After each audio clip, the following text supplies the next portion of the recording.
Bueno, ya estamos en vivo. Ya, hola. Muy buenas noches a toda la gente que nos está viendo. Este programa ya lo hemos denominado de la Cama Living. Y bueno, hoy tenemos un invitado muy especial, amigo, compañero. Hemos militado juntos muchos años. Estoy con José Daniel Llorenti. Voy a hacer una pequeño intro, ¿no? Para que tal vez la gente que nos está viendo, y bueno, mucho seguro ya también conocen. Eh, Debió ser el año 2012, 2013 más o menos. A mí un amigo me dice, hermano, hay unas lecturas en la vicepresidencia. Eh, Se está leyendo la escuela de Frankfurt y bueno, hay algún tema de debates, ¿no? Me llamó muchísimo la atención, yo me acerco y bueno, ahí encuentro un grupo de jóvenes, porque ese momento éramos mucho más jóvenes, ¿no? Habríamos tenido yo 24 años, tú José No, no, no. 22, Sí, antiguo era, mucho tiempo. mucho tiempo y bueno, nos conocimos, comenzamos a abrir un debate y bueno, terminamos militando juntos, comenzando a construir un grupo de jóvenes urbanos, se podría decir de esa manera, que se llamaba el Bloque Juvenil Antiimperialista. Un tiempo después vino la campaña y bueno, comenzamos con otros proyectos más, ¿no? Pero siempre ha sido para mí un gusto hablar contigo, José, no solamente en temas políticos, sino en otras cosas más. Siempre he aprendido muchísimo. A veces nos hemos chasqueado también, pero es lo rico de esto, ¿no? Y siempre me ha dejado alguna reflexión. Entonces, hoy va a ser lo mismo. Vamos a entrar en un debate mucho más amplio, universalizante, que es el tema de la geopolítica, ¿no? Eh, Ya. bueno, José, te doy tiempo para que te presentes y bueno, ya comenzamos, ¿no? Bueno, hola a todas, a todos los que nos van a escuchar en estos cuantos minutos que les vamos a robar de su tiempo. Supongo que tienen muchas cosas mejores que hacer, es un jueves en la noche, pero en esta pandemia mundial tal vez sea parte de lo poco que se puede hacer. Bueno, mi condición es complicada, ¿no? Yo no puedo, estoy dando una entrevista después de mucho tiempo, ¿no? O una charla en ese sentido, porque yo, como muchos saben, como algunas personas las que no saben, yo tengo dos juicios. Ya un juicio es por terrorismo, ¿no? Claro, terrorismo y sedición, y otro juicio es por ciberterrorismo y atentado contra la salud pública. Entonces, tengo eso y tengo un orden de aprehensión, entonces obviamente por cuestiones de sobrevivencia he tenido que abandonar el país. Ya, o sea, si alguien me pregunta qué tengo en mi currículum, tengo que soy un terrorista, tengo que soy un ciberterrorista, y tengo que al mismo tiempo atento contra la salud de los bolivianos y al mismo tiempo también soy un sedicioso con mi país, digamos, me he levantado en armas contra el gobierno establecido constitucionalmente. Me parece una broma, pero es verdad, ¿no? En Bolivia estamos viviendo una época de valores invertidos donde los malos están haciendo de buenos y los que de alguna u otra manera somos los buenos, por lo menos para nosotros, somos los malos para el imperio y para todas esas cuestiones, ¿no? Esclarecido esto, a mí me llama mucho la atención el tema geopolítico, no tanto por hablar de la geopolítica como una ciencia en particular, ¿no? O una disciplina José, en particular. José, antes de comenzar el debate ya sobre la geopolítica, Dime. excelente tu aclaración, ¿no? Tu prontuario, ya no decir currículum. Y bueno, ahorita Currículum. también mandar un saludo gigante a todos los pacos que seguramente nos deben estar viendo. Puta, sí, Sí. a la policía que en Que- particular al encargado de la FELCC, el señor el coronel Rojas, que es el que más o menos está siguiendo todos nuestros casos, no solo míos, sino de muchas otras personas que también están siendo acusadas por sedición y por todas estas cuestiones. Entonces, a él en particular, un saludo y obviamente esperamos que su régimen no dure lo suficiente como para que pueda afectarnos, ¿no? Entonces, pero bueno, seguimos haciendo lo mismo y seguimos en pie a pesar de todas las dificultades que aparenta todo esto, ¿no? exacto. Bueno, hermano, perdón por la interrupción, era No, no, un saludo nomás a todos a los, todos ellos.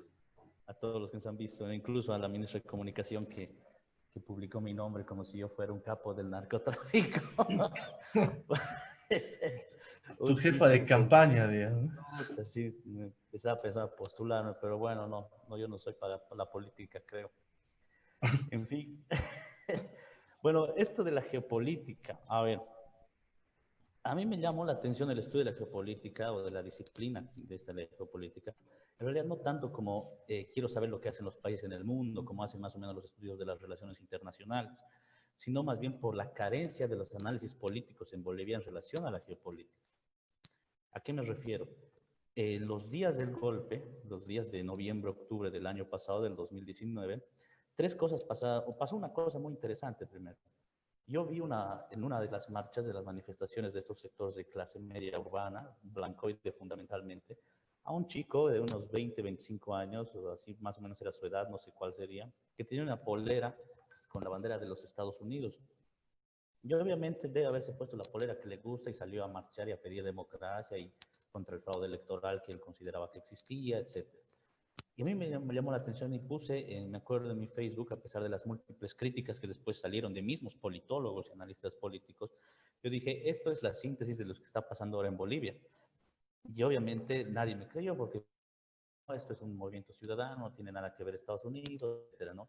Cuando obviamente, y lo digo de esta manera, cualquier persona que está adentrada un poco en los estudios de las ciencias sociales sabe muy bien la influencia que tienen estos espacios de poder, digamos, en el término de la academia, de los análisis y también de la política en particular, ¿no? Entonces eso me llamó la atención y ahí surgió la primera crítica, ¿por qué los analistas políticos se rehusaban, o no solo analistas políticos, ¿no? Intelectuales de diversa laya, se rehusaban a ver esto en términos geopolíticos, en términos de una influencia estadounidense, por ejemplo? Eso me llamó la atención. Y eso es un ejemplo, ¿no? Otro ejemplo que tengo en relación a esto es, una vez yo publiqué un artículo en el que yo decía que había una relación entre los refugiados en Siria, producto de la guerra y también en Libia, de la guerra impulsada por los Estados Unidos, con los refugiados en Venezuela. Yo dije, hay una comparación. Y muchos igual intelectuales me criticaron, aún no recuerdo cuándo fue, y me dijeron que no hay comparación absoluta porque en Siria y en Libia habría unos problemas locales diferentes de los que habría en Venezuela, que con el gobierno del presidente Maduro. Pero en el fondo algo los unía, pues, ¿no? Que era lo que yo les decía, que aquí hay una guerra económica en Venezuela y en el otro lado hay una guerra de diversa naturaleza que también puede ser económica por el interés del espacio, es decir, de los recursos naturales de tal lugar. Como era un discurso bastante trillado, no me hicieron caso y obviamente, nuevamente, los analistas evitaban hablar de la geopolítica para entender los asuntos internos de sus países, ¿no? Y el tercer ejemplo, y este es un poco más fuerte, es que yo una vez, gracias a un amigo, pude dar un conversatorio en la Friedrich Ebert Stiftung, en la FES, y estaban muchos intelectuales de la derecha boliviana, ¿no? Estaba desde Carlos Bort hasta el actual presidente del Banco, perdón, del Centro del Banco Central, ¿no? Del Centro Cultural del Banco Central. Estaban otros intelectuales de diversa naturaleza, estaba Pedro Portugal, estaban muchos, ¿no? Gente muy preparada. Y yo empecé hablando mi exposición era sobre el post-evismo, supuestamente. Y yo empecé hablando de la diferencia entre un mundo multipolar y un mundo unipolar. Y eso les molestó a muchos de los presentes, e incluso algunos abandonaron el lugar porque me decían, ese debate ya es viejo, no tiene nada que ver con lo que está pasando en Bolivia actualmente. Entonces, nuevamente me vuelvo a pensar, ¿por qué los mismos analistas se rehúsan a ver las condiciones de las relaciones de poder internacionales para entender la política nacional? ¿No? Es como que piensas que vives en una isla y los análisis políticos tienes que particularizarlos en tu país y no los interrelacionas con otros y con las cosas que están pasando en otros países, ¿no? Uno nunca pensaría que hubiera habido un golpe de Estado en Bolivia en pleno siglo XXI, en 2020, sin embargo, sucedió, ¿no? Entonces, más o menos eso es lo importante. Y es así como quisiera introducirme, digamos, directamente a hablar de uno de los autores que creo que a mí más me ha influenciado en esta última época, bueno, desde el golpe de Estado, que es el señor Rafael Bautista.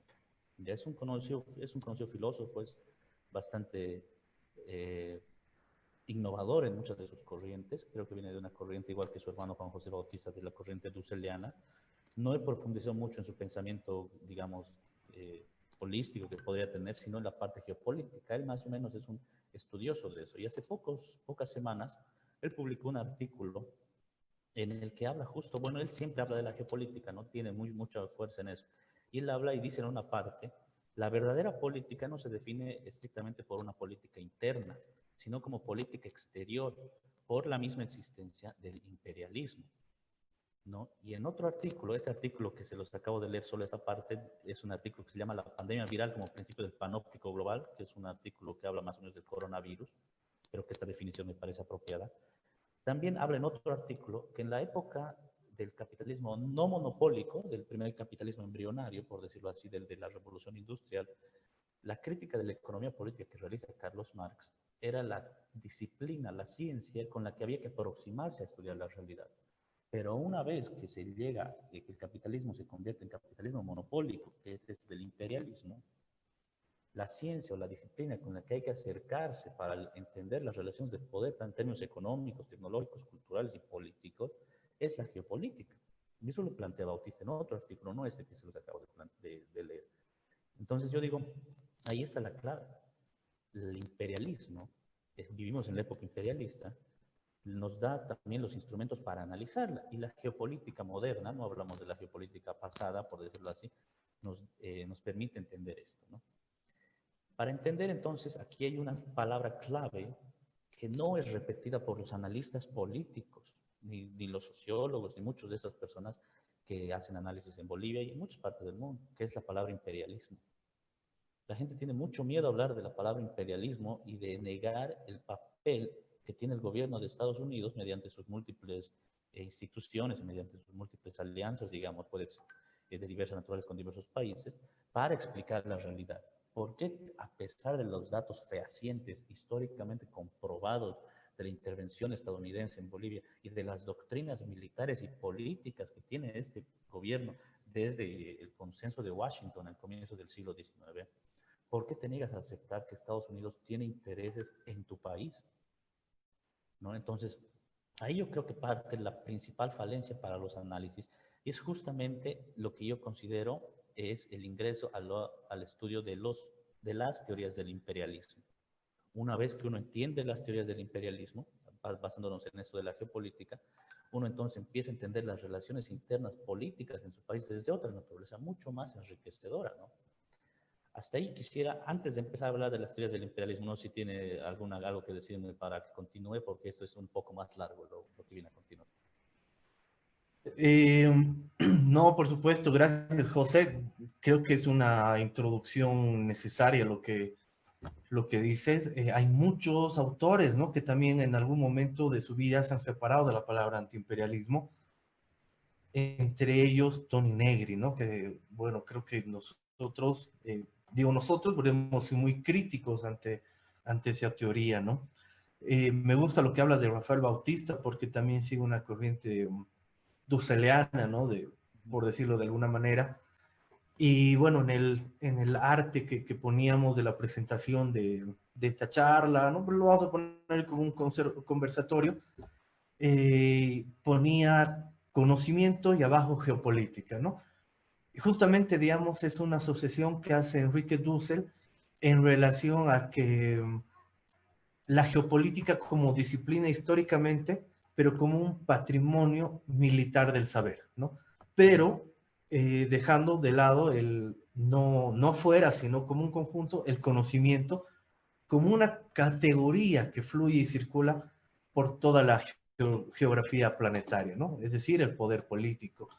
En esa He leído parte, los dos artículos dime, continúa, hermano.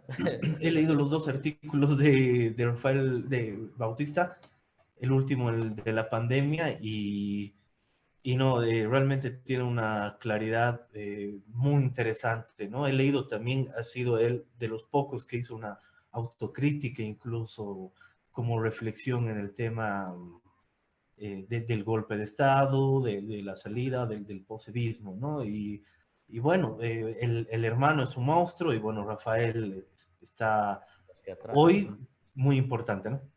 Sí, justo eso, solo haciendo un paréntesis de eso antes de entrar a hablar, la geopolítica del conocimiento es un concepto que utiliza mucho Walter Miñolo. Walter Miñolo utiliza este concepto para hablar de, por ejemplo, a ver, de una vez que pasa la Revolución Francesa, el conocimiento empieza a crearse en determinados lugares, digamos, Francia, y de ahí pasa a Alemania, al ideal, y de ahí al imperismo inglés, digamos, ¿no? Es como un camino que sigue el conocimiento. Y este pasa después del empirismo inglés, pasa a la construcción de determinadas ciencias en el pragmatismo estadounidense, por ejemplo. Entonces hay una relación. Miñolo plantea eso, ¿no? Que hay una relación entre la geopolítica del poder como una especie de circuito del saber, digamos, de dónde va evolucionando, hacia dónde va, a qué países pasa y quiénes, y que en determinados momentos qué países, qué lugares, qué regiones son las mecas del conocimiento mundial, digamos, ¿no? Más o menos es eso el concepto que maneja Miñolo, que creo que también es similar al de Dussel. Pero bueno, ahora partiendo de esto del imperialismo. La Sí, geopolítica no es nada más que la José, relación entre... Dime, dime, hermano. los comentarios me dicen un poco, tu volumen está un poco bajo, si es que puedes. Voy a tener que hablar así porque creo que mi micrófono es una pena. A ver, dame un segundito, tal vez puedo arreglarlo. Ahora, hola, hola, Ahí se te escucha perfecto. y ya, ahora creo que está mejor, ya. Bueno, ahora voy a hablar a particularidad de eso del imperialismo, las teorías del imperialismo. Cuando hablamos de geopolítica, hablamos de, bueno, hay muchas formas de abordar esto, ¿no? Sin embargo, solo para una cuestión de análisis, digamos ahora, la geopolítica no solo es la relación que existe entre la geografía y el poder político, entre el territorio y el poder político, sino que la geopolítica es también condicionada históricamente, porque la construcción de un territorio nacional, de un Estado-nación, porque estamos hablando de la geopolítica moderna, es también un constructo político. Entonces la geopolítica se basa en los criterios de la misma política, pero en el territorio. Y ahí están y del poder, obviamente, ¿no?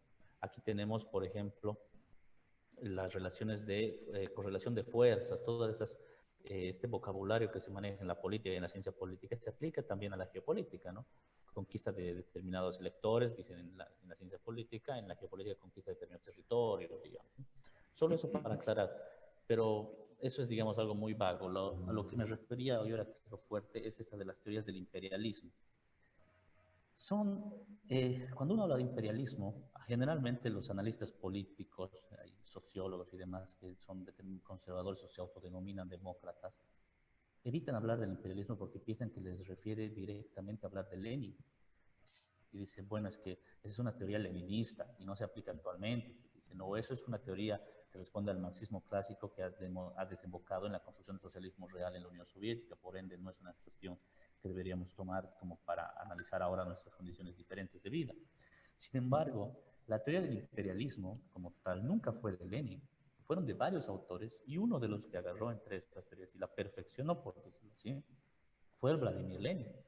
Por ejemplo, quiero mencionarles, tengo aquí algunos apuntes, una de las teorías fundamentales del imperialismo era las teorías socialdemócratas del imperialismo. Las teorías socialdemócratas del imperialismo plantean que, o sea, la teoría se basa en la necesidad de crear nuevos mercados para los capitales acumulados, así como para la producción industrial.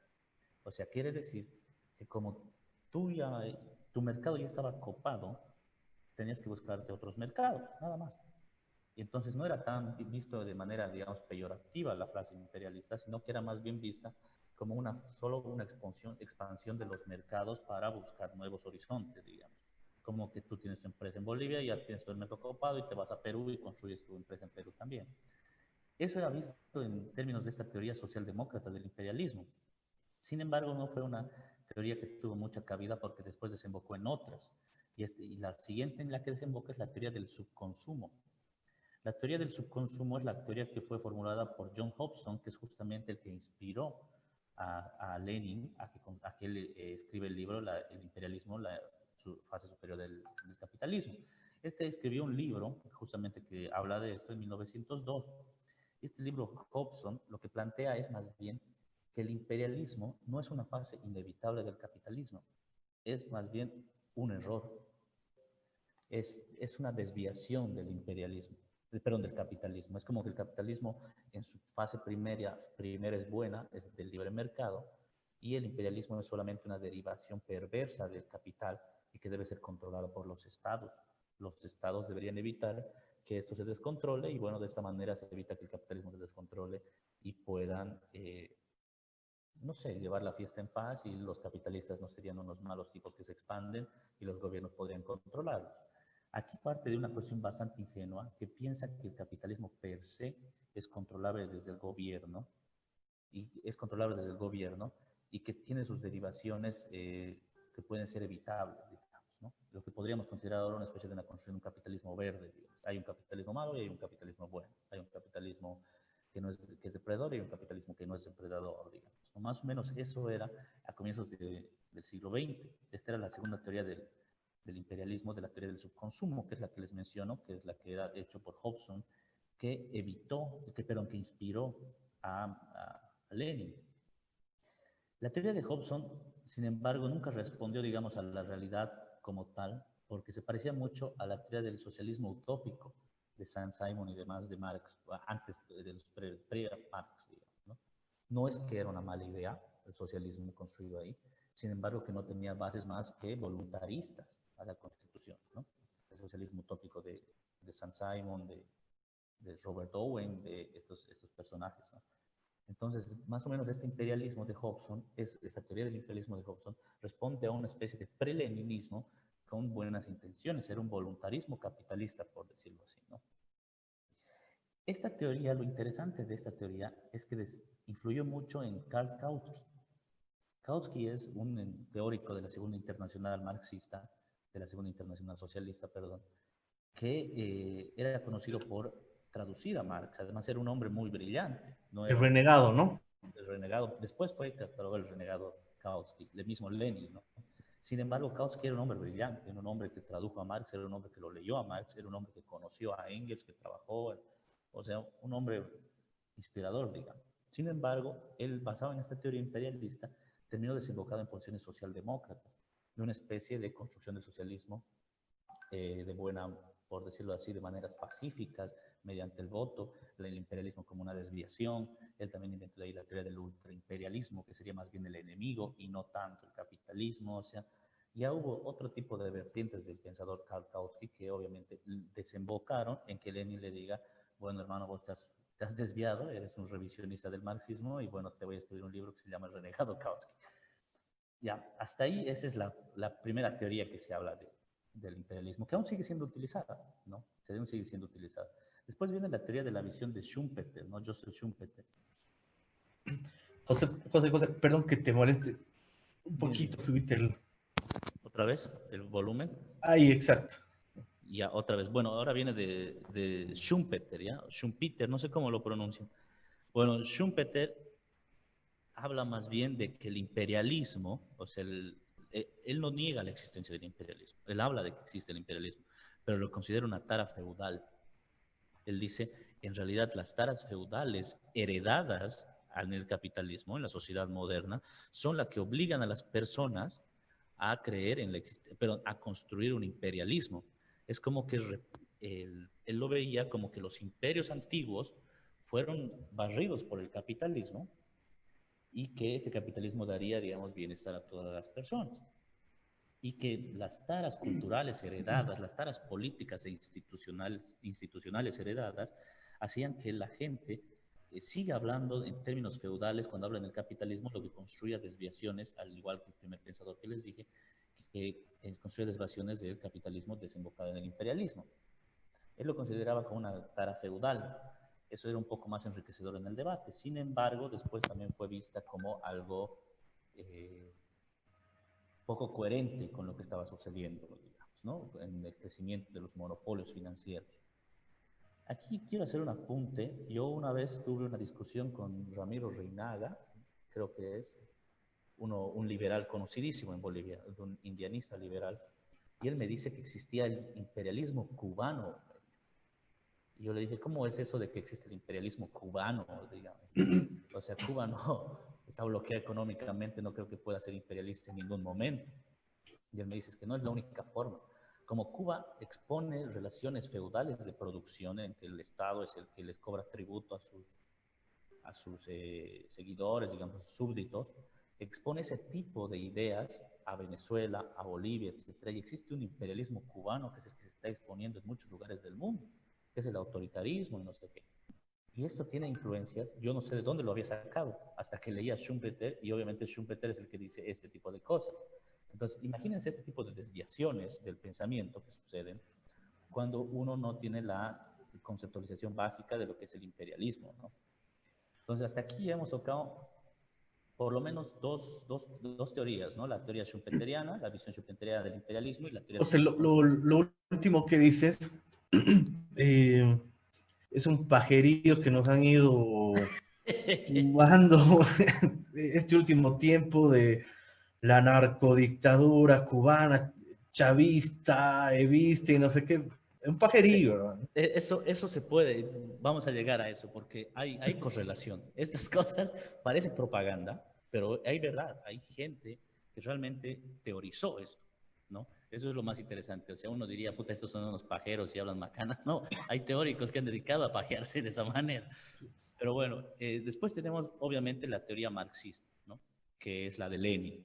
La de Lenin, solo hay que aclarar que Lenin utiliza la teoría de Hobson y, no y dice que se influencia él en Hobson y dice que no es que es una desviación el imperialismo, es que es la fase superior del capitalismo. El capitalismo, desde su nacimiento, tendría, o tendía, no sé cómo se dice, claro, tendía a ser imperialista.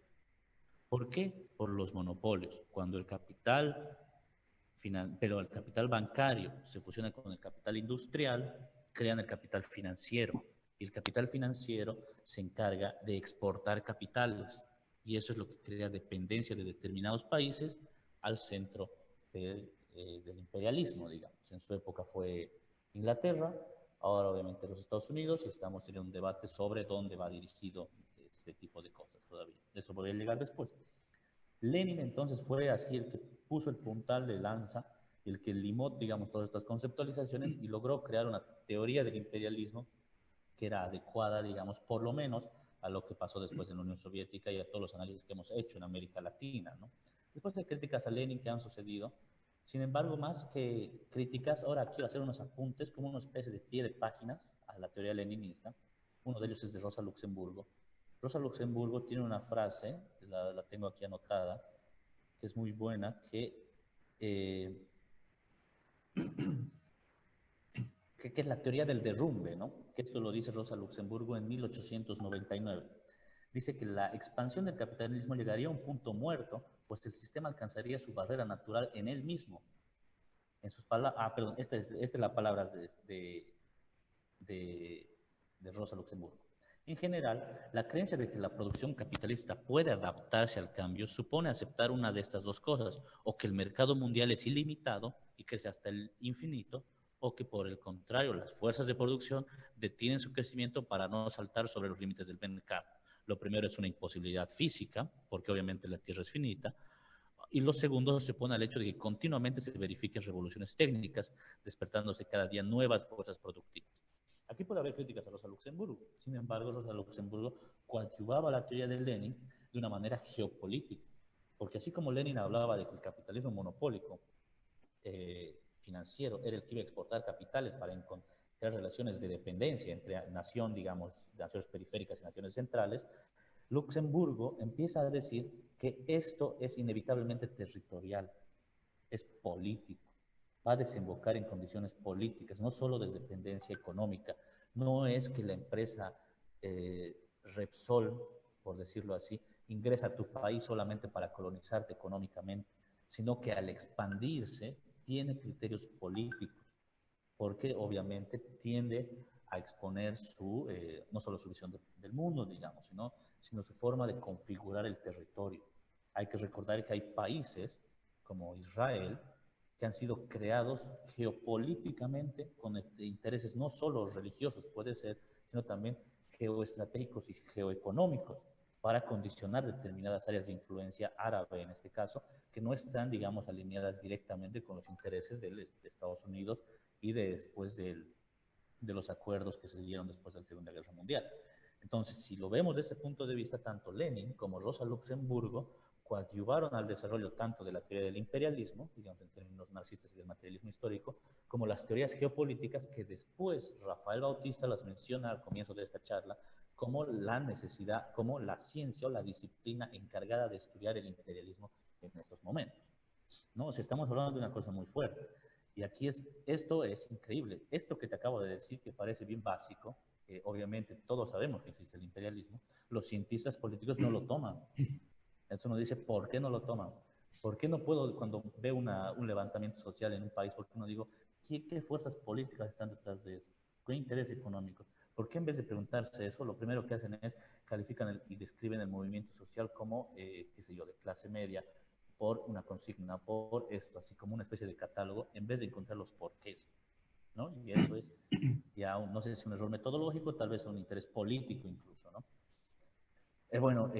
Solamente para cerrar la parte de Lenin, quiero decir que las principales consignas leninistas, lo tengo anotado aquí, son la concentración de la producción y el capital desarrollados sin crear monopolios, lo que ya decíamos, la fusión del capital bancario con el capital industrial, lo que también dijimos, la exportación de capitales, la formación de asociaciones capitalistas monopólicas internacionales que se reparten en el mundo, ahí está la parte y el apoyo de Rosa Luxemburgo, y se culmina con el reparto del mundo de las grandes potencias imperialistas, que es justamente lo que se corroboró en el siglo XX y que hasta ahora se sigue corroborando con sus propias particularidades.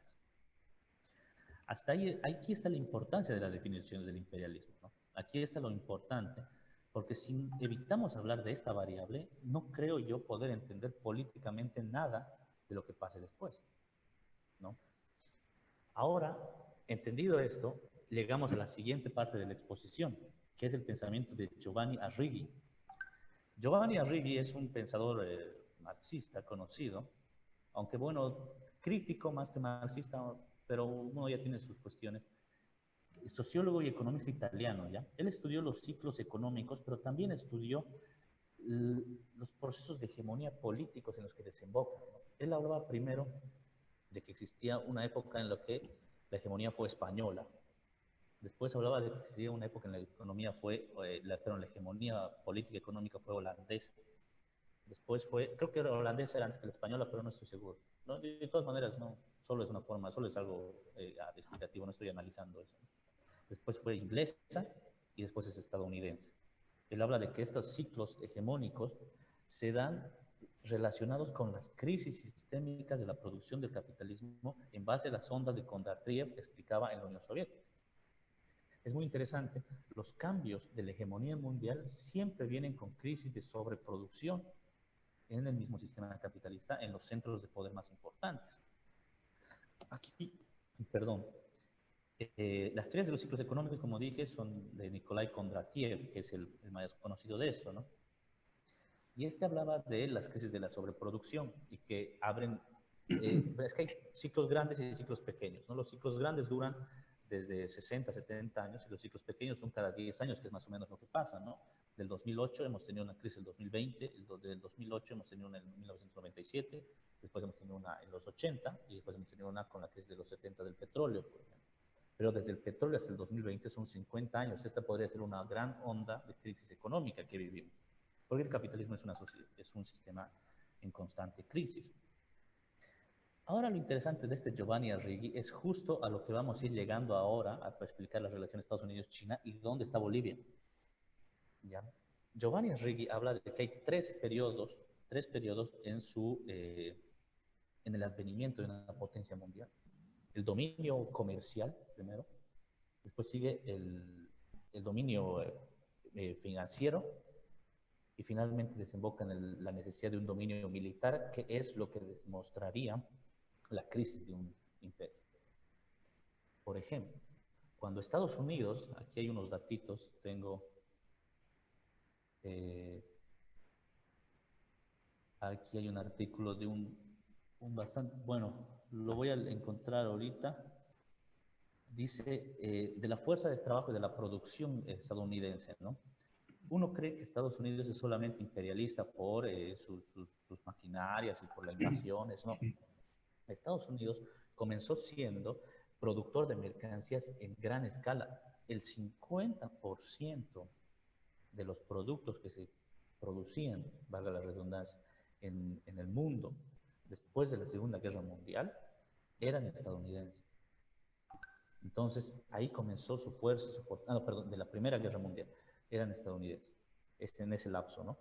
Se le creó una fuerza comercial de Estados Unidos de producción y comercial muy fuerte.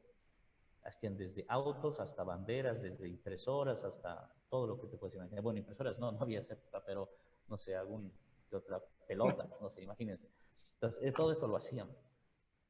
Ya una vez que empezó a Estados Unidos a traspasar su poderío, ya no solo de la producción de mercancías, sino también a la producción de capitales, saltó al sector financiero. Y esto sucedió en los años 70. Y en el sector financiero inevitablemente desembocaba después, según lo que dice el mismo Giovanni Arrighi, en empezar a producir militarmente más y más y más armamento bélico para evitar posibles enfrentamientos. Y eso significa un periodo de crisis total del imperio. Y en Estados Unidos, si lo vemos ahora, la cantidad de recursos que destinan de su presupuesto a defensa, ellos dicen defensa, pero debe ser ataque, es altísimo. Y la financiarización de su economía también es altísima, su deuda es increíble. Y la producción de mercancías en Estados Unidos ha sido trasladada a China e India. Ellos son los mayores productores de mercancías en este momento. Y ahí es donde surge la duda, y donde Giovanni Arrighi es el que más, lo que se corroboraría la tesis de Giovanni Arrighi. Tu micrófono un poquito, José. Es donde se comprobaría la tesis de Giovanni Arrighi. La fábrica del mundo es ahora China. Estaría ingresando en la primera etapa de la construcción de una nueva hegemonía china, en este caso, podría haber sido antes estadounidense, inglesa, holandesa, española, como hemos hablado, y estaría desbandando en ese sentido Estados Unidos. Financieramente vendría el siguiente paso. China tendría que tomar las finanzas, empezar a hacer préstamos, empezar, que ya lo está haciendo. Esto con grandes obras de infraestructura y con, por ejemplo, sus grandes inversiones en obras de infraestructura, justamente, ¿no? Por ejemplo, esto de la ruta de la seda, que es lo más importante que está haciendo China en estos momentos, que ha sido pausado todo por el coronavirus y demás. Esto no solo es una ruta comercial infraestructural que va a unir China con Alemania y después con España, y toda Europa y China van a verse unificados, sino que es una demostración de que la cantidad de mercancías que van a exportar va a ser tan alta que la influencia estadounidense en la región va a disminuir de forma considerable, ¿no? Porque es más fácil comprar de China que comprar de otro lado. Pero lo más importante de esto es quién va a financiar todo eso, porque el corredor que está construyendo China, esta ruta de la seda, no la va a financiar el FMI, no la va a financiar el Banco Mundial, la está financiando el Banco Chino, ¿no? Entonces ahí demuestras que la tesis de Arrighi, de que del comercio y de la producción de mercancías empieza la producción de capitales, se corrobora. Y China toma el segundo, digamos, concluye el segundo paso de la construcción de lo que sería un propio imperio en el futuro. Aquí es lo más interesante porque esta ruta, y aquí es donde entramos a Bolivia, esta ruta de la seda que construye China, que partiría de los puertos de Shanghái, pasaría por, creo que son 17 países, y además no pensemos esto como un caminito que va a ir de China corriendo, es un camino, son puertos, son trenes, son aviones, aeropuertos, o sea, es todo un gran corredor de mercancías, no es solamente un camino. Y esto hasta el puerto hasta un puerto en la península ibérica, en España. Y aquí surge la duda, ¿y qué vas a hacer una vez que lleguen tus mercancías a España? Van a pasar pues al otro lado del mundo. ¿Y dónde van a pasar? Al puerto de Santos en Brasil, que es el puerto más concurrido en América Latina. El puerto de Santos en Brasil se unifica ¿con qué? Con la carretera y el corredor bioceánico. Y ahí vuelve hasta Bolivia, va a Perú, y de Perú sale al Atlántico del puerto de Hilo nuevamente hasta el puerto de Shanghái. Estamos hablando que habría un cinturón que recorrería todo el mundo. Ahí también hay otros anexos, ¿no? Como lo que se está hablando del canal de Nicaragua y todas estas cuestiones. Sin embargo, yo les estoy diciendo eso en términos de lo que se conoce, ¿no? Entonces ahí está la dificultad de por qué este corredor bioceánico que Bolivia estaba construyendo influiría tanto en el desarrollo, no solo de Bolivia y de Brasil y Perú, digamos, ¿no? Sino el desarrollo mundial, porque tendría el sentido de darle una vuelta al mundo que comenzaría con la ruta de la seda en China. Para construir el corredor bioceánico se dieron creo que 3 o 4 proyectos, ¿no? Uno era Perú-Brasil, otro era Brasil-Bolivia-Perú, que es el que más o menos estaba haciendo, y el tercero era Brasil, o sea, todos cuentan con Brasil porque caen en el puerto de Santos, Brasil, Paraguay, Argentina, Chile, este sería el de abajo. Nosotros con eso quedaríamos atrapados de por vida y estaríamos fritos. Entonces nosotros por eso insistimos tanto en el corredor bioceánico con financiamiento chino, obviamente, porque como hablamos ya hace rato, según estas teorías de Giovanni Arrighi, José, el financiamiento sería el segundo paso a seguir para China convertirse en un supuesto imperialismo. Entonces, he ahí la dificultad de entender todo. Geopolíticamente, miren, hemos partido de por qué es interesante e importante el concepto.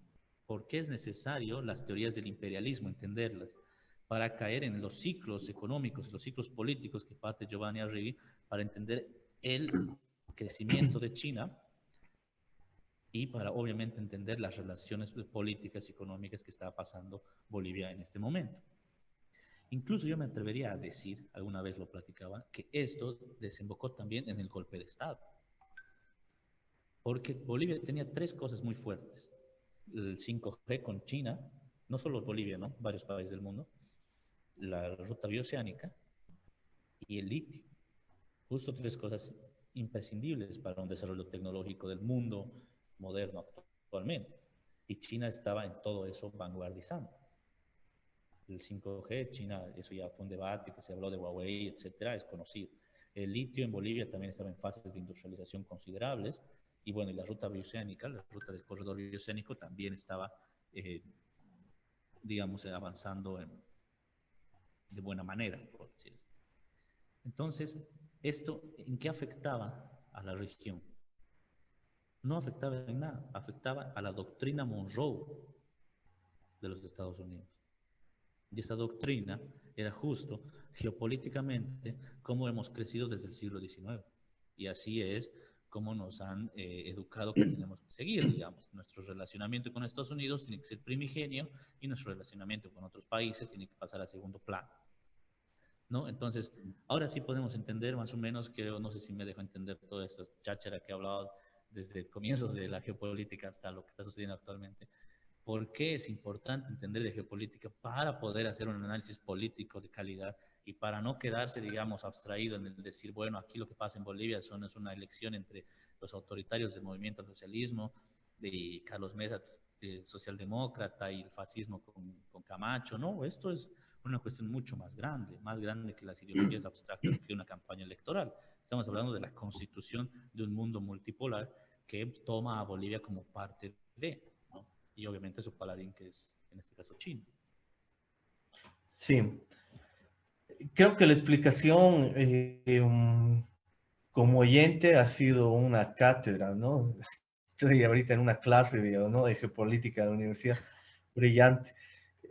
Ahí voy a hacer unas acotaciones importantes. Cuando Lenin escribe Imperialismo, fase superior del capitalismo, si no me equivoco, es en 1916, ¿no? Sí, 1905 tiene un texto bien hegeliano, el quehacer, ¿no?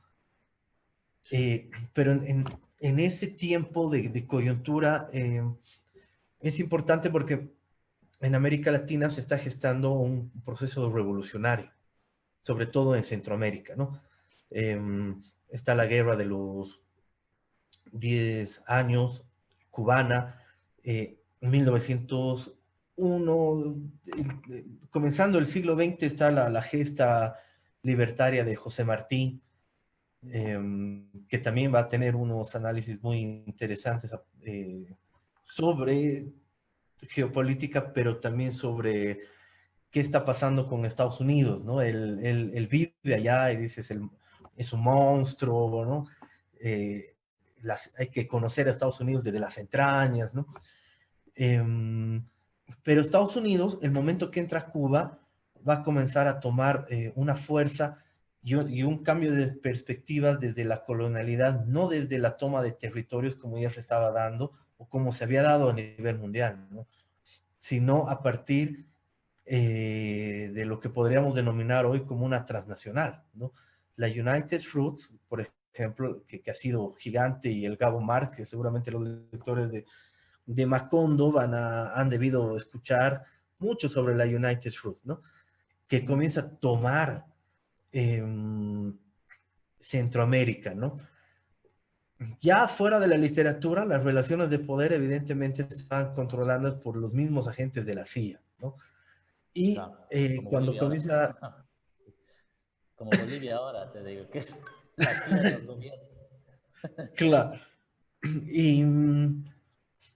y, claro, la United Fruit comienza a parar también estas gestas de la forma transnacional, de estas gestas libertarias, ¿no? Y va a comenzar a retardar algunos procesos de Centroamérica sobre todo, ¿no? Pero, de hecho, alguna vez escuché incluso que el mismo Lenin estaba ya observando este tema, y por eso el 16 también se anima ya a escribir el texto, que es una brillantez, una genialidad total, ¿no? Claro, el Lenin Eh, en el texto, en ese texto, toma mucho la existencia de empresas, las considera como que antes había, digamos, 20, 30 empresas y ahora solo hay 3. Y dice, ¿esto quiere decir que el capitalismo se está cayendo? No, quiere decir que están haciendo el monopolio. Y lo demuestran en eso, ¿no? El Lenin se basa más en criterios de datos, ¿no? Y justamente eso de la United Fruit Company que mencionas va en eso, ¿no? Porque es un monopolio absoluto de, por lo menos en esta parte del mundo, de la producción de frutas y de su comercialización. claro, claro, claro. Y después hay otro personaje que me gusta mucho sobre el tema de la geopolítica, eh, que es Immanuel Wallerstein, ¿no? Bernstein, sí. Él plantea el sistema mundo moderno capitalista, y bueno, que al final, entre el espacio y tiempo, nadie sale de eso, ¿no? Es un teórico muy enriquecedor, tiene, creo, un concepto muy interesante y que se ha debatido también demasiado, que es la teoría de la dependencia, ¿no? Y Ahora, cuando digo la teoría de la dependencia, quiero también referirme a este trotskista argentino, un economista, creo que es uno de los mejores economistas que tiene la región, que es Claudio Katz. ya, Alguna vez lo comentábamos, que él maneja mucho la teoría de la dependencia, pero también tiene artículos muy relacionados, por ejemplo, qué pasó con el desenlace de los gobiernos progresistas, ¿no? claro. Y, No es bien y él es crítico, Claudio Katz. muy crítico, claro. Pero en esas críticas él hablaba justamente lo que tú estás diciendo, lo último, sobre el tema de la relación con China, ¿no? Para él ha sido un error gigante tener tanta dependencia de China, los gobiernos progresistas, y no haber generado, digamos, un proceso industrial mucho más acelerado que se esperaba, pero que hemos tenido no más que depender de un proceso chino en temas de carreteras, en temas de...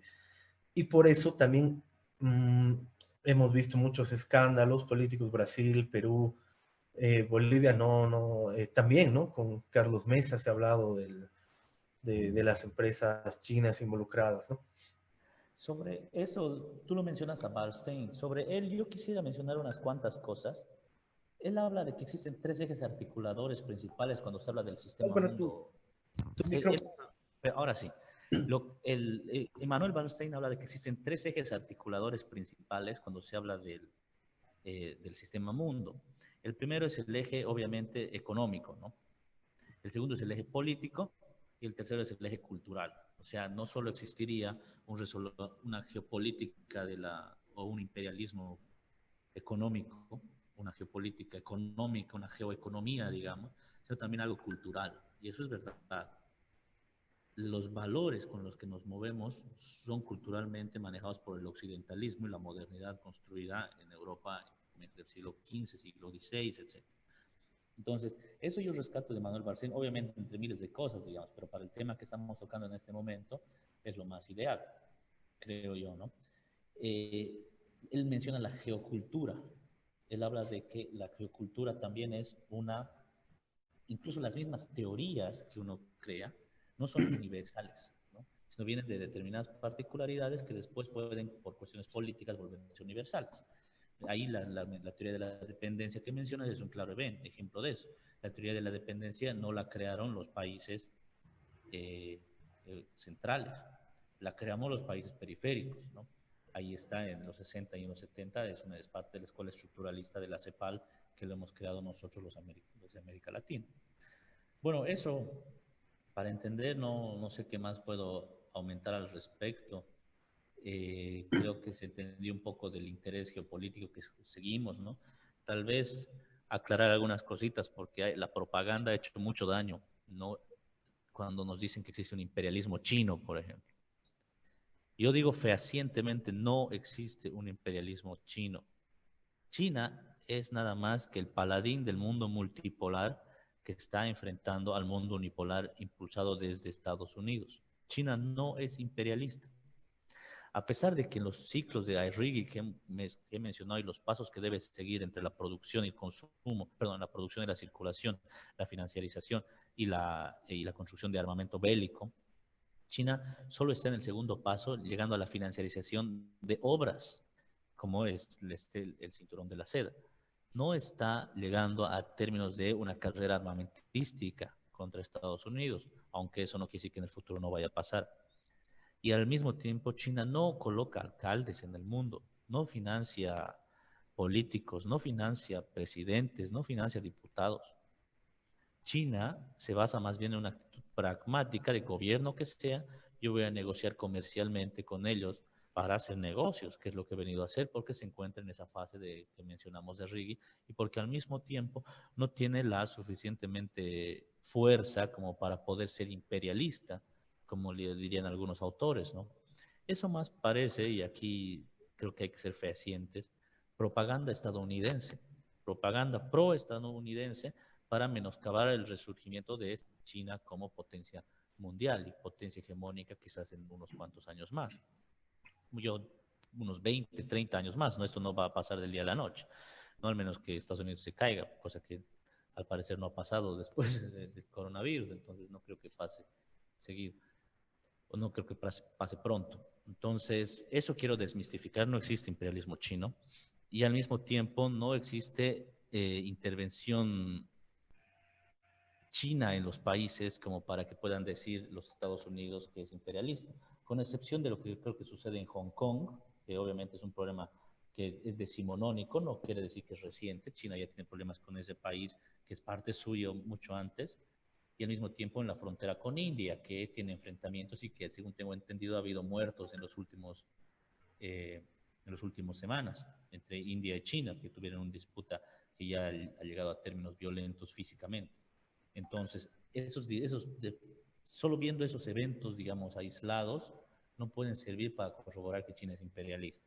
Lo que sí sirve para corroborar que Estados Unidos lo es, ¿no? Porque tenemos guerras continuas, invasiones, un largo historial que corroboran lo que decimos de los Estados Unidos. Ahora mismo Bolivia está gobernada como una colonia de Estados Unidos, ¿no? Si nuestro embajador en la OEA, el señor Foronda, es un agente de la CIA, no es extrañarse que todo lo que esté sucediendo en Bolivia sea parte sencillamente de un plan geopolítico de los Estados Unidos, ¿no? Entonces eso para entender y solo también para concluir las reflexiones, decir a cualquiera que haga análisis político de diversa naturaleza, si no toma estos criterios para hacer análisis, siempre le va a faltar algo para decir y por qué sucedió eso. Porque la gente generalmente lo que sucedió o estos intelectuales, no digo la gente, pero estos intelectuales, no pueden explicar lo que sucedió en octubre y en noviembre porque no creen que existe intervención estadounidense. Y si existió intervención estadounidense, dicen, bueno, pero en realidad fue un error del gobierno de Evo Morales.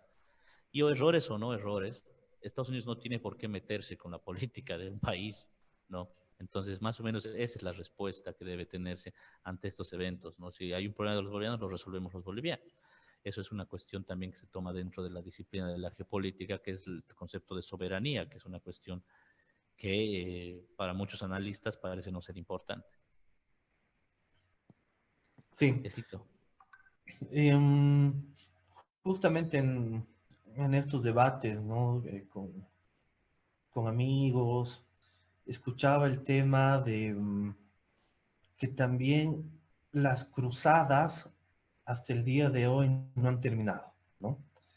Y uno dice, ¿cómo las cruzadas? O sea, estamos hablando de los caballeros templarios, de hace muchos miles de años, ¿no? Y me decían, lo que pasa es que si tú te das cuenta, digamos, a finales de los 80, el devenir de la caída del muro de Berlín y el consenso de Washington, y de ahí un acercamiento ya más profundo a lo que es los procesos neoliberales en América Latina. No sé si te acuerdas de este texto de Francis Fukuyama, Al también fin, dice. hegeliano, ¿no? El fin Ujú. de la historia del último hombre, pero que la historia había terminado hasta ese momento, ¿no?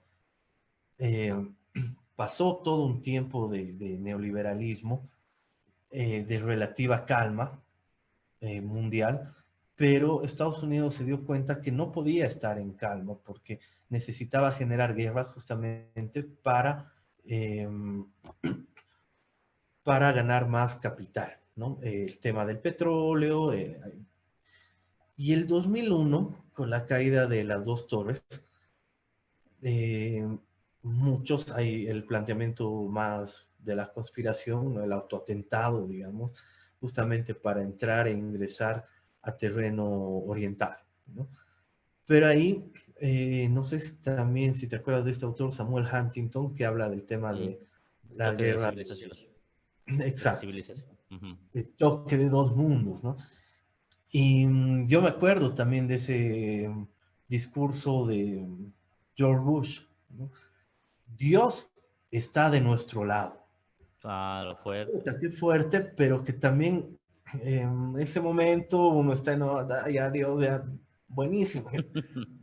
Pero con ese Dios, ¿no? Penetraron a Oriente, Irak, Afganistán, eh, diferentes países, ¿no?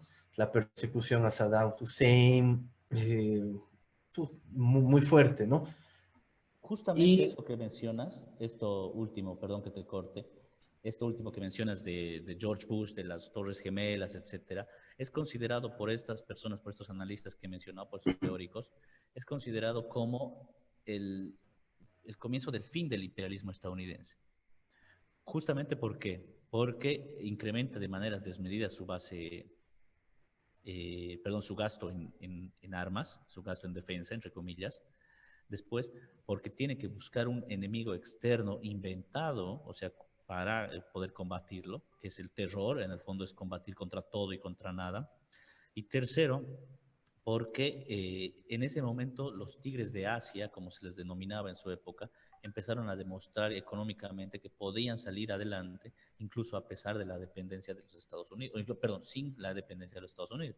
Entonces, ahí se puede ver, digamos, un resquebrajo, una especie de ruptura que ya ahora le estamos viendo recién, digamos, ¿no? Obviamente cuando esos autores dijeron aquí se demuestra que Estados Unidos está cayendo, seguramente le dijeron son unos locos de mierda, digamos, pero ahora que lo vemos, digamos, a largo plazo, ya entendemos que en realidad sí tenían bastante razón. claro, no, no, no, sí. Y bueno, terminaba con esto. Decía el tema de las cruzadas, ¿no? Por el tema también, cómo hoy en América Latina han comenzado a penetrar en diferentes gobiernos, o sea, la intervención gubernamental, como Lugo, Lula, en Bolivia, que ha sido muy fuerte a partir del tema de la religión, ¿no? Por ejemplo, hoy día, ¿no? Totalmente lamentable. Igual he estado haciendo algunas charlas, tanto internas, hicimos una externa, con diferentes arqueólogos, viendo algunas inquietudes con la carrera de historia de la UNSA, sobre diferentes personas, arqueólogos que llegaron a Bolivia, ¿no? Entonces vimos colecciones, algunas expediciones, y esta mañana por sorpresa nos toman que habían tomado el museo Ah, sí, vi esta mañana.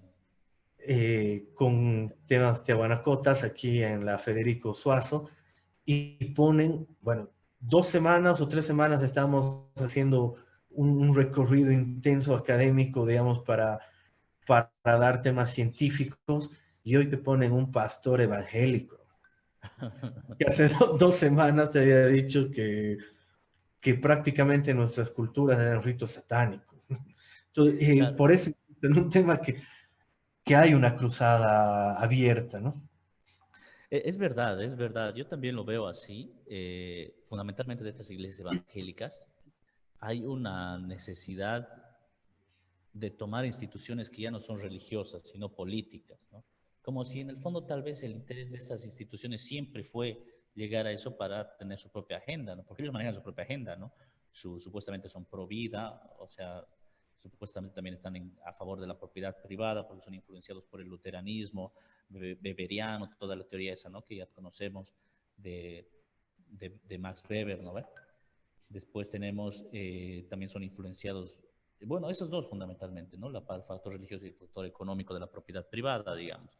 Y eso desembocó en una especie de fascismo, que es el que vivimos en Bolivia, ¿no? Tenemos un gobierno de índole fascistoide y que tiene características, digamos, retrógradas, y en este caso lo del Museo de Arqueología del que hablas es una representación evidente, digamos, de que este gobierno lo único que le interesaría sería el poder por el poder y no tanto así el poder para determinados fines, digamos, ¿no? Como es para el fascismo en su generalidad, ¿no? En su naturalidad. Sí, sí, sí, sí. ¿Tú crees que ahorita, digamos, el devenir geopolítica es el mundo, otra vez un regreso, un retorno a un mundo multipolar, digamos, ¿no? Ya habíamos vivido esto post Segunda Guerra Mundial hasta la caída, ¿no?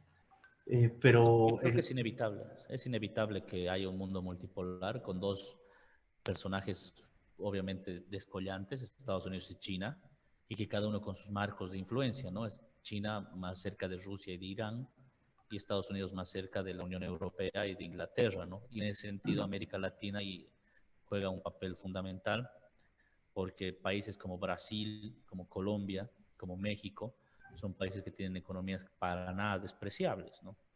En ese sentido, México, de la mano de AMLO, sin ser un país de izquierda, nada, sino sencillamente un país que responde a sus criterios soberanos, es un atentado contra el interés estadounidense. Por eso también el ataque a AMLO. O al mismo tiempo lo que sucede en Brasil, ¿no? Que la anulación de Lula, lo que lo metieron preso, no tenía pues por objetivo en ningún momento luchar contra la corrupción en ninguna de esas cosas que los medios lo repiten constantemente, sino tenía un objetivo de control de Brasil, porque saben que controlando Brasil pueden controlar América Latina de mejor manera. Y eso se ha visto en el golpe de esto en Bolivia, porque el embajador brasileño, y eso está documentado, ha sido partícipe del golpe, ¿no? Y eso no lo digo yo, lo dijeron los autores, lo dijeron la misma, creo que a María Galindo lo dijo en algún momento, digamos, la periodista, la feminista activista, entonces creo que eso es evidente. sí. ¿Y qué papel, José, juega ahorita, digamos, Rusia y Europa? Bueno, Europa creo que ahorita está un poco... Trump ha mostrado su poderío frente a Europa, los ha puesto sumisamente. Es más, hoy ha quitado cualquier contacto de América Latina con Europa, ¿no? Más o menos para mostrar ese poderío frente a China y esos años de bonanza de exportación y de neodesarrollismo con Europa prácticamente ya no hay, ¿no? No, no me atrevería a emitir criterios así profundos al respecto. Solo podría decir en relación a Rusia, el PIB ruso es un décimo del PIB estadounidense. No es grande. Rusia no es una potencia económica fuerte, más bien es una potencia que depende mucho de su exportación de gas y de armas y de producción de armas. Entonces, la peligrosidad de Rusia para Estados Unidos no es tanto económica, sino que es militar, ¿no? Por la herencia de la Unión Soviética, por todas esas cuestiones. Y tal vez incluso cierta ideológica, porque el ¿cómo se diría? Anti-americanismo, no anti-estadounidense, el anti-gringos, por ejemplo, en Rusia es considerable, digamos, ¿no? El papel de la Unión Europea, yo creo, y lo dije, escribí una vez al respecto, dije que la crisis sanitaria actual del COVID Mm, no solo va a dejar crisis económica, política y social en muchos lugares del mundo, digamos, que lo estamos viviendo, sino que en Europa también va a provocar una crisis cultural, una crisis de sus propios valores, porque quienes mejor controlaron la pandemia son justamente los países que no manejan los mismos valores que manejan los europeos, ¿no? Por ejemplo, China, Japón, Corea, países mucho más centralizados, con mucho más grado de autoritarismo, al mismo tiempo con sociedades muchísimo más menos libres, por decirlo así, y más disciplinadas que las europeas, han sido las que han salido adelante de esto. Entonces, los valores culturales de Europa, digamos, se ven entre paréntesis, ¿no? Yo creo, es obviamente una aproximación porque no sé mucho de ese tema, que sí habría una crisis de valores en Europa y que se adviene con el advenimiento y el crecimiento de los gobiernos de ultraderecha, ¿no? En Vox, en más simpatizantes, en Polonia la ultraderecha está yendo a segunda vuelta, en Alemania ya hay también parlamentarios que responden a criterios neonazis, o sea, hay gente de esa naturaleza. Entonces, Sí, yo voy por ese lado, ¿no? No sé, tal vez estoy equivocado porque tampoco conozco mucho, pero es lo que puedo decir al respecto. claro. Había un autor que vivió mucho tiempo en América Latina, Frank Hickenlambert, Mm. y bueno, yo escribía el otro día un artículo y él hablaba sobre que la globalización ha sido muy fuerte, pero que habíamos descuidado la valorización, o sea, los valores en relación a la globalización y que el mundo no estaba en equilibrio, ¿no? Prácticamente decía, el mundo va a seguir y el hombre va a morir, ¿no? No es que el mundo se está acabando, ¿no? Y bueno, con el COVID me acordé y dije, es verdad, ¿no? Nosotros estamos hoy encerrados, estamos atemorizados, pero el mundo hacia afuera, y era bien interesante porque veía el río Chuquillapu, el río Orcojahuira, cristalinos, animales llegaban a la ciudad, las plantas comenzaban a crecer y era, bueno, el problema aquí es el hombre y no el mundo, ¿no? El mundo va a seguir girando con nosotros o sin nosotros, ¿no? Y me acordaba de Frank Lam. Pero en este tema del COVID, que es bueno mencionarlo, y lo que tú decías, el tema de los valores, creo que el surcoreano ya había problematizado, ¿no? El Jung Byung-Chul Hong, Byung-Chul, Byung-Chul. ¿cómo es? Ay, nunca me acuerdo, pero. Sí, sí, no. Y él decía, claro, en China, en los países asiáticos, hay una disciplina, por lo tanto, el uso del barbijo, el uso del lavado de manos y otras cosas han sido mejor manejadas que en países europeos, pero también hay una relación del tema del Big Data, ¿no? De un control policíaco brutal y que va a ser for export, ¿no? Y hay un miedo de que hoy China también crezca su poderío a partir de este tema del Big Data, ¿no? Es, he visto algunos artículos al respecto, igual como te digo, no es un tema, ese no es un tema así que domino, el Big Data. Conozco cómo se usa, he utilizado. eh, yo trabajo manejando redes sociales, entonces obviamente tengo algo de conocimiento al respecto, pero para términos de seguridad nacional, digamos, y de uso masivo de esto en control, digamos, de las personas, he visto la fuerza que ha tenido China al manejar la pandemia, ¿no? Corea del Sur también, y es muy fuerte. Esto llegó tan fuerte que, según tengo entendido, esta su aplicación favorita que han creado los chinos, que es TikTok, ha sido prohibida en India, porque se presume que era utilizado para espiar personas de parte del gobierno chino. Y seguramente no puedo decir que no lo es, porque obviamente Facebook también es un arma que se utiliza desde Estados Unidos para tener ciertos perfiles psicológicos de las personas. Entonces yo creo que podría ser, o sea, podría tener relación con eso, ¿no? Y el control autoritario de estados centralizados en base a manejo de datos es una sociedad, parece algo apocalíptico, ¿no? Parece algo y escrito por los autores fatalistas, estos George Orwell, este tipo de autores, pero si lo vemos desde este punto de vista es algo, sí, por supuesto, probable, ¿no? Sí, sí, sí. He escuchado también el tema de que uno de los procesos o una de las formas de ataque a China ha sido manejado, bien estructurado. La pandemia nace en China con El virus chino, le el dicen, ¿no? Batman, el murciélago, ¿no? Ajá. Que viene de ahí, entonces, claro, generas una paranoia colectiva y por lo menos aquí en América del Sur hay un antichinismo, ¿no? Eso pasó incluso en el edificio donde vivo, había unos asiáticos y ya la gente los quería desalojar, ¿no? Pero ¿tú crees que también venga a partir de este plan de lo antichino para no generar una hegemonía mundial o este crecimiento que estábamos hablando hace un momento, ¿no? Yo creo que sí, totalmente. Esto es algo que he estado estudiando, no tengo claro. Esto del 5G, por ejemplo, es una tecnología que lo manejan los chinos, o sea que está siendo estudiada por varios lugares, ¿no? Sin embargo, los que más lo tienen desarrollado es, por supuesto, China. Y de repente esos ataques furibundos de la gente, desproporcionados, no solo en Bolivia, sino en Perú, en Inglaterra, gente derribando las antenas del 5G, aunque no sean de 5G, solamente derribando antenas sobre pretexto de que contagiaba el coronavirus, esa mala información no fue pues emitida por cualquier persona al azar. Esto es una cuestión armada para que se haya hecho en varios países y no solo, o sea, si hubiera sido algo aislado, hubiera sido en un lugar, ¿no? Pero fue en varios países diciendo que eso contaminaba y eso obligaba, digamos, a que la gente se contagie porque le bajaba las defensas, por no sé qué, etcétera, etcétera. Entonces, eso me parece un plan claramente para atacar a China, ¿no? No es una novedad, no es descabellado pensar eso.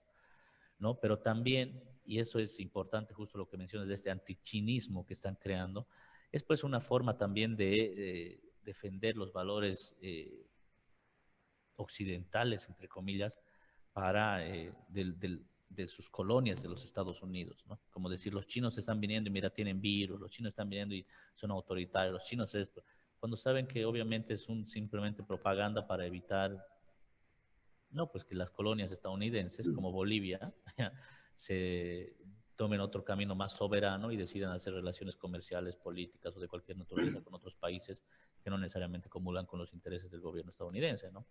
Entonces yo sí estoy totalmente de acuerdo con esa tesis que mantienes, ¿no? Además creo que no solo es una tesis, es verdad, digamos, ¿no? Creo que es así. Y además que hay una inteligencia totalmente digitada en el antichinismo, ¿no? No desde ahora, sino desde antes. Yo me acuerdo cuando seguía el presidente Evo Morales, la campaña más dura era la deuda externa con China, ¿no? Mm. Hay mucho chino. Incluso una vez me dijeron, en el norte paseño hoy hay muchas ratas. Lo que pasa es que los chinos se comieron a los pumas y los pumas eran los que comían las ratas. No, es jodado, es verdad, ¿no? No, pero ese tipo de rumores pegan y con manejo de Big Data y de información por mensajes de WhatsApp o Facebook puedes fácilmente hacerlo. Del 5G, por ejemplo, solo en parte de la investigación que realicé, un periodista de la NBC, no recuerdo el nombre en este momento, hizo una investigación de dónde viene esta paranoia del 5G. Y la cuestión había sido de que el año 2019 había habido un grupo en Facebook donde compartían este tipo de informaciones, de gente así, perfiles así X. Y entonces eso fue expandiéndose hasta que al final terminó en esto. Ya el 2019 había esta idea del 5G como una especie de enemigo de la humanidad, digamos, ¿no? Y en ese grupo era bien interesante, lo menciona este periodista, también encontraba publicaciones que decían que la Tierra es plana, encontraba publicaciones así como que me dices de que los chinos se comen a los pumas y las ratas nos invaden, así cosas fuera de lo común, o sea, poco serias, pero que, digamos, pegaban en muchas personas, porque tú sabes, si una mentira se repite muchas veces, es verdad, ¿no? La gente cree que hubo fraude en Bolivia, o sea, se repite tantas veces que la gente cree que hay un fraude, digamos, o por lo menos cierto sector de la población. Entonces, yo creo que sí es un plan mucho más grande, un plan mediático y político que lo manejan los Estados Unidos, o por lo menos sus aliados, y con el interés de que China no tenga, digamos, mayor espacio dentro del espectro, digamos, de la influencia en América Latina, justamente, ¿no? El otro día veía una entrevista del Alejandro Delius en un programa Q&A Show, 3 horas de entrevista, incluso hasta lo menciona el Eduardo Longo, ¿no? Qué chistoso. Pero en una de las preguntas, eh, él hace toda una explicación de que la Tierra es plana, no me has hecho recuerdo claro, Debe estar en esos portales, hermano. ¿cómo, Habría que revisar su historial, debe revisar full de sus portales. cómo pega, ¿no? Pega, pega, hermano, por Sí. supuesto, o sea, no es una excepción, ¿no? Sí, sí, sí. No, y ahorita el antichinismo ha vuelto con más fuerza justamente por el tema de los créditos que la Asamblea Legislativa no quiere No quiere. aprobar hasta Ajá. que no hay un informe previo en qué se va a gastar, que es lo lógico, pero el tema de debate o que sacaron era, no, pero cómo prestaban los créditos a China y de nuevo comienzan con el tema chino, chino, chino, chino, ¿no? Claro, es algo que lo que nos tenemos que acostumbrar, creo. O sea, es un debate que se va a dar, no solo es Bolivia, por supuesto, es un debate que se va a dar constantemente, porque la polarización entre el mundo chino, digamos, y sus aliados, y Estados Unidos y sus aliados, es evidente, como lo hemos explicado todo este rato, estos minutos que estamos hablando. Entonces es muy probable que debate político en el que uno se injerte, digamos, entre a hablar, tenga que tocar esas temáticas, ¿no? Y obviamente evitar hablar de términos apocalípticos como que un gobierno nos va a, no sé, nos va a endeudar para vendernos a China o cuestiones así, sino de términos racionales, ¿no? ¿Cuál es el papel que juega China? ¿Realmente tiene intereses de otra naturaleza que no sean económicos en Bolivia? Y bueno, y cosas así, ¿no? O sea, yo creo que es algo natural y va a tener que ser un debate mucho más amplio en Bolivia en los siguientes años, ¿no? No, por supuesto que es así. Bueno, José, gracias por la participación, pues, ha sido muy enriquecedor todo lo que nos has comentado, hablado y ya te he dicho, esto ha sido como una cátedra. Lo vamos a colgar ahí en el YouTube para que Ah, cualquier persona que no haya podido ver o alguna referencia siempre esté ahí guardada, ¿no?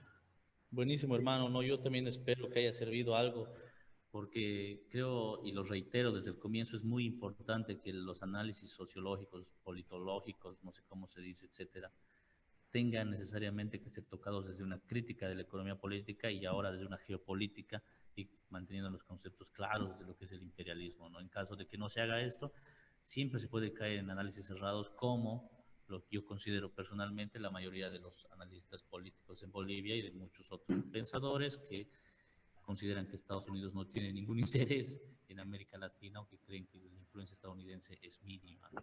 Entonces, eso, más bien te agradezco a ti, te mando un saludo a todas las personas que nos están viendo, nos han visto, te mando un saludo también a ti, a tu esposa, para que estén bien allá en Bolivia y espero pues pronto poder estar por allá, pues no, cuando Bolivia retorne a la democracia y cuando haya condiciones para que todas las personas podamos ejercer nuestros derechos libremente allá.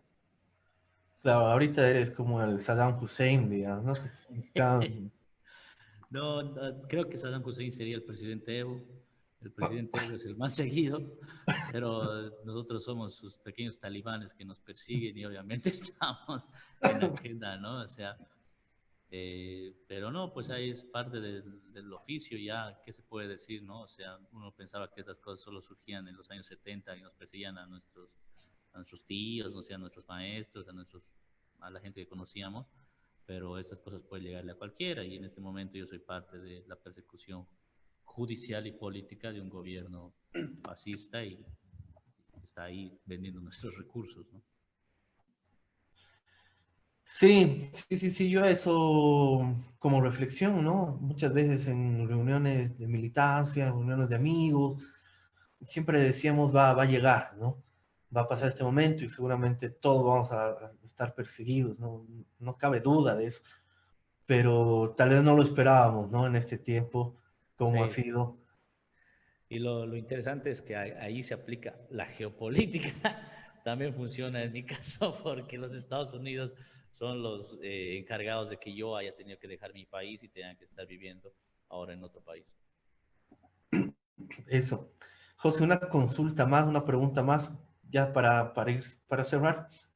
Em, Desde el 2006 ha habido una arremetida gringa fuerte contra el gobierno de Evo Morales. No cabe duda, ¿no? En la Asamblea Constituyente, previa a la Asamblea Constituyente, el golpe cívico prefectural, la conformación de la media luna, eh, en muchas etapas, ¿no? Hemos tenido una relativa calma unos años, pero el 2016 vienen con todo, ¿no? Volvieron con todo, se comenzó a armar esta estructura, pero yo con algunos amigos decía, no, es el imperialismo, nos han hecho el golpe, aquí ha entrado la plata y de esta forma, ¿no? Cuando tú te acuerdas del tema de la chiquitanía, del incendio de la chiquitanía, que no era la chiquitanía, eh, toda la gente, no, ayuda internacional, ayuda internacional. Yo decía, si hay ayuda internacional, la plata puede entrar directamente a las gobernaciones y el cálculo, pienso que el cálculo político del gobierno era no, justamente para no fortalecer económicamente, eh, en vías que ya por ahí ya sabían que se venía un golpe de Estado, ¿no? Después sabemos que por dónde van, entre el dinero, en otra charla lo ya vamos a ir sacando esas cosas, eh, pero meten, ¿no? Para pagar a los policías, que es algo sabido que el mismo Camacho dijo, mi papito lo pagó, pagó a los policías, por eso la famosa carta y envalentonadísimo, ¿no? Pero bueno, lo que quería llegar es que uno va repitiendo y dice, no, es que el imperialismo nos han hecho el golpe, los gringos. Y un amigo me decía, hermano, pero es que con ese cuento, era como el cuento de Juanito, viene el lobo, lobo, hasta llegó el lobo y ya nadie nos creyó, ¿no? ¿Cómo podemos hoy explicar a esos jóvenes, cómo podemos hoy decirle, a ver, no, no era el tema del lobo, sino que siempre fue así? Ahí está la batalla cultural. Bueno, dos cosas. La primera, uno piensa generalmente que Estados Unidos hace un plan y resulta y gana. Y yo digo, Estados Unidos plantea golpes de Estado y cambio de gobiernos todo el tiempo en diversos lugares del mundo. Y muchos fracasan, la mayoría fracasan. En Bolivia han tratado varias veces de desequilibrar al gobierno de Evo Morales, digamos. Y la mayoría han fracasado. El que funcionó fue el del 2019, pero todos esos años han tratado. Digamos, si podríamos poner en victoria sin derrotas, Bolivia tendría, no sé, 20-1, digamos. O sea, los pueblos también le ganan al imperio y también le ganan. Evo 20, Bush 1, Trump 1. Claro, claro. O sea, nosotros también ganamos. Eso hay que tomar en cuenta porque nosotros también jugamos, también somos personas que sabemos manejar estas herramientas, somos personas que sabemos y nos culturizamos y nos dedicamos a luchar contra eso. Lo que ellos tienen es dinero, lo que nosotros no, digamos. Entonces, sabiendo eso, y es lo segundo que iba a decir, que justo va a lo que me decías, es la batalla cultural, ¿no? O sea, el MAS dejó mucho la formación a la espontaneidad. Decía que conquistar a la clase media y en esa espontaneidad de conquistar a la clase media con algunas obras, algunas cuestioncitas, terminaron descuidando la formación ideológica, que era lo que mantiene viva a un proceso nacional popular y un proceso revolucionario, como el que sucedió en Venezuela, digamos, o sucede, como el que sucede en Cuba. Entonces nosotros tenemos que inevitablemente tomar las riendas de eso y empezar a darnos cuenta que la única forma de que perviva una revolución o que un Estado soberano pueda defender sus derechos es culturizándolo a la población, culturizando, perdón, a la población, ideologizando a la población y cambiando los valores que unen a esta población. No hay que tener miedo a decir la palabra ideologizar, porque ellos también han ideologizado a la población, pues. Creer que Estados Unidos, el sueño americano, te va a dar espacio para que te liberen las tropas estadounidenses, es una ideología. ¿Por qué nosotros podemos mostrarles no otra ideología, otra forma de ver el mundo que sea muchísimo más acorde con los valores, digamos, ajenos al individualismo, etcétera, y que pregonen otro tipo de valores, ¿no? Entonces yo creo que eso se tiene que hacer y creo firmemente también que es la única salida, ¿no? Si en algo hemos ganado, hemos tenido una buena gestión, políticamente hemos sabido manejarnos electoralmente de diversas maneras, pero culturalmente no hemos sabido cambiar muchas cosas que deberíamos haber cambiado y que tarde o temprano nos cobraron factura y bueno, lo estamos pasando en estos momentos. Eso no es. Sí, José, muchísimas gracias. Creo que hay que amplificar estos debates y me gustaría una siguiente hablar sobre el tema de la posverdad, por ejemplo. No, ya he hablado una vez y creo que me he equivocado. Pero no, claro, hermano, temas si podamos, este tema lo vengo trabajando de tiempo, por eso quizás, digamos, he podido exponerlo de esta manera, pero claro, cuando sea necesario podemos charlar de otros temas, ¿no? Claro que sí. Bueno, muchísimas gracias, José. Vamos, de seguro vamos a estar en otras charlas más y más pronto que tarde vas a estar acá también, ¿no? Ojalá, ojalá, tengo ganas de estar en Bolivia. Chao, 6 de, hermano. 6 de septiembre parece que Sí, sí, todo, no, sí. Esperemos, esperemos, esperemos, no nos confiemos, hay que seguir trabajando. claro. Listo, Otro, hermano. otro tema ha sido el triunfalismo, ¿no? Siempre hay que Ajá. tener Siempre con una mirada más directa. ojo al charque, como se dice. Bueno, José, muchas gracias. Chao, Estamos, hermano. Un gusto verte. Cuídense estamos en mucho. contacto. Vamos a estar en Ya, otra. ya. Chao, hermano. Chao.